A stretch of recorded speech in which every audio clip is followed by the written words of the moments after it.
Hello বন্ধুরা, কাকিমার কিচেনে চলে এসেছি। দেখো আজকে আমি বানাবো একটা নতুন রেসিপি। তোমরা তো অনেক চিংড়ি মাছের মালাইকারি খেয়েছো, আমারটা একটু খেয়ে দেখবে এভাবে বানিয়ে। আমি আজকে বানাবো দুধ চিংড়ি। তার জন্য চিংড়ি মাছগুলো কেটে ধুয়ে লবণ মাখিয়ে নিয়েছি, লবণ আর হলুদ।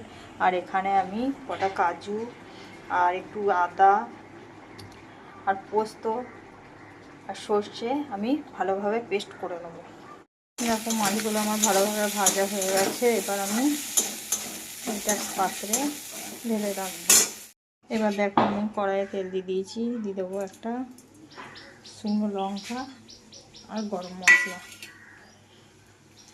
এবার দিয়ে দেবো বেটে রাখা একটা টমেটো, ভালো করে ভেজে।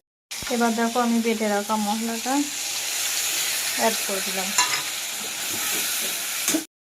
এবার দেখো মশলাটা আমার ভালো করে কষানো হয়ে গেছে। আমি স্বাদ মতো দিয়ে দেবো এখানে লবণ। তারপরে আমি দিয়ে দেবো ভেজে রাখা চিংড়ি মাছগুলো।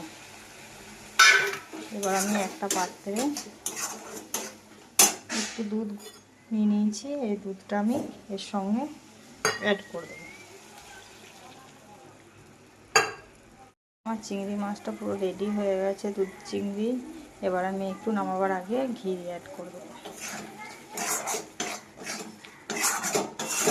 এভাবে বানিয়ে তোমরা খেয়ে দেখো, খুবই ভালো লাগবে আর টেস্টি হবে খেতে। দেখো ফাইনাল লুকটা কেমন হয়েছে দেখতে, খেতেও দারুণ হবে।